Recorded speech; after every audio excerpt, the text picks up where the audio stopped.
mi única crítica a esta alegoría de la máquina es que no es la definición de función, porque no todas las funciones son máquinas que transforman algo. O sea, esto le deja al alumno la idea de que la función manipula el argumento y lo transforma en algo. A veces sí, pero no necesariamente.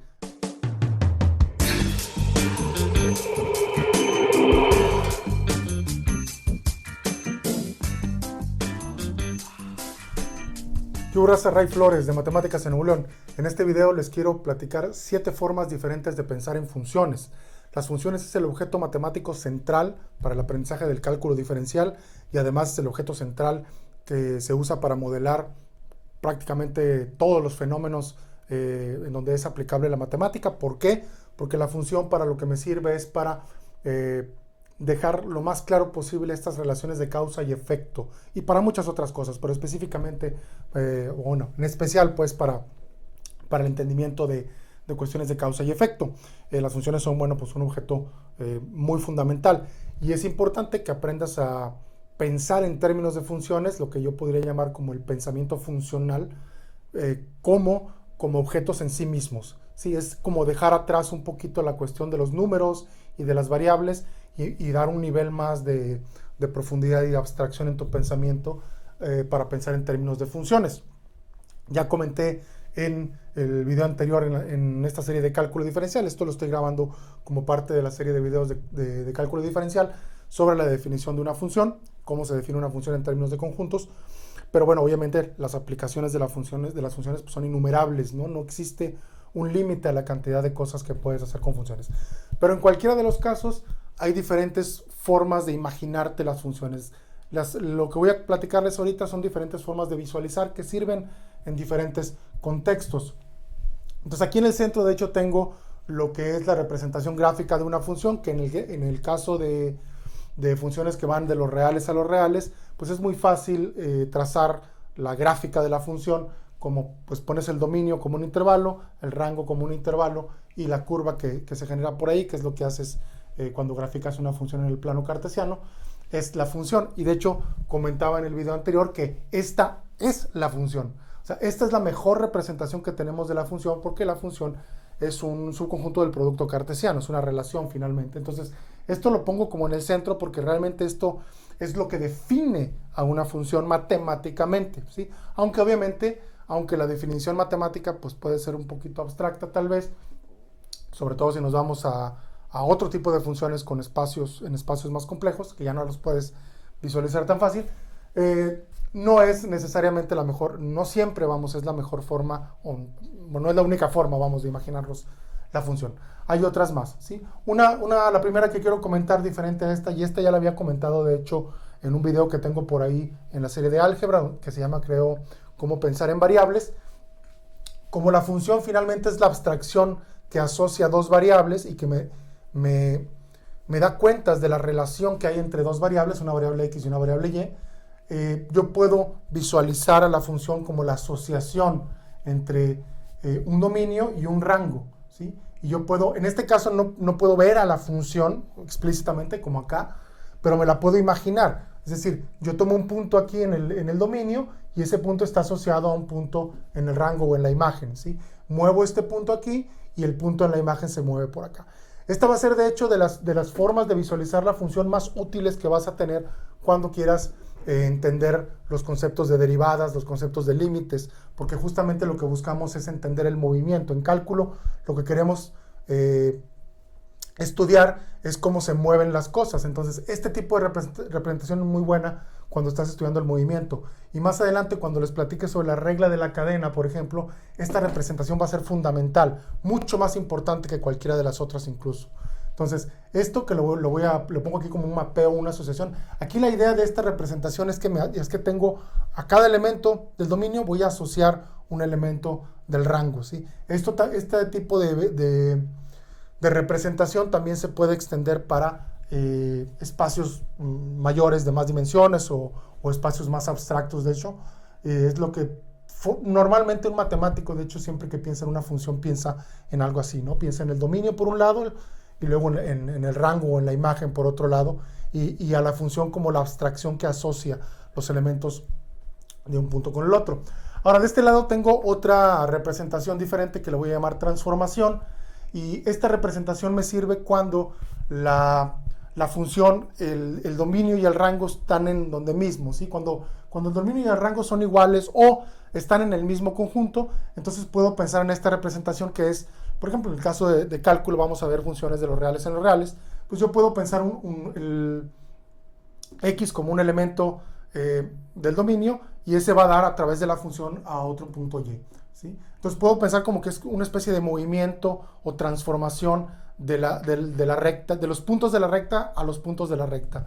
Entonces muchas veces, de hecho, las funciones sirven para describir transformaciones. Por ejemplo, cuando estudias el movimiento, tú puedes describir, los puntos se mueve de aquí y se mueve 7 unidades para allá. O en el caso de la serie que tuve por ahí de geometría, o en el área de geometría, tú puedes describir, si fuera un plano el dominio, rotaciones o homotesias o transformaciones de ese tipo. Entonces, cuando hay un significado geométrico en la transformación, o cuando es una transformación que se puede visualizar como una especie de movimiento o de manipulación del espacio en el que están los puntos, pues puedes usar esta representación, ¿no? Y poner solamente un solo conjunto y simplemente decirme a dónde se van moviendo algunos de los puntos, ¿no? Eso también se usa, insisto, siempre que hay algún tipo de geometría.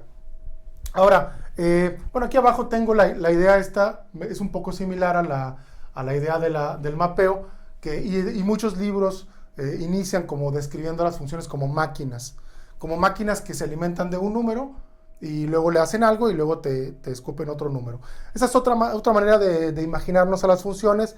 Esto sirve muy bien cuando yo voy a tener que programar, por ejemplo, para aquellos de ustedes que programan, que saben algún lenguaje de programación, pues saben que hay rutinas que reciben argumentos, tomas esos argumentos y luego tú puedes hacer alguna operación con ellos o algún tipo de, pues lo que quieras, lo que necesites hacer, y finalmente cuando es una función te va a regresar un valor al código original.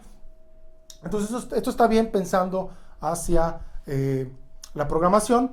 Tiene la única desventaja la única desventaja que yo veo conceptualmente es que esta no es la definición de una función, ¿sí? Esa es la única crítica que he hecho, y comentaba, creo que por ahí en uno de los videos de respuesta a lo que hizo Crespo, en cuanto al entendimiento conceptual, que mi única crítica a esta alegoría de la máquina es que no es la definición de función, porque no todas las funciones son máquinas que transforman algo. O sea, esto le deja al alumno la idea de que la función manipula el argumento y lo transforma en algo. A veces sí, pero no necesariamente. La asociación no tiene por qué tener ninguna lógica de transformación. O sea, en general la función no tiene que transformar a la X para convertirla en la Y.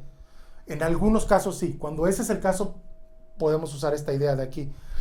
Pero luego el alumno se queda con esa idea, y hay otras funciones en las que no hay una transformación o manipulación, y el alumno dice, espérame, eso no es una función, pero sí lo es. Entonces es la única cosa que yo veo aquí como una deficiencia.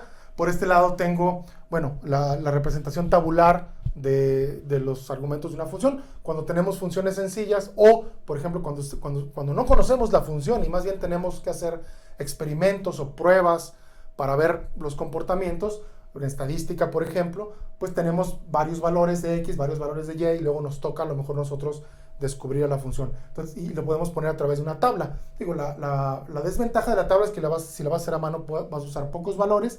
Si la vas a hacer en una computadora, pues puedes poner muchos. De hecho, estrictamente hablando, una función en una computadora siempre se va a representar con una tabla, obviamente.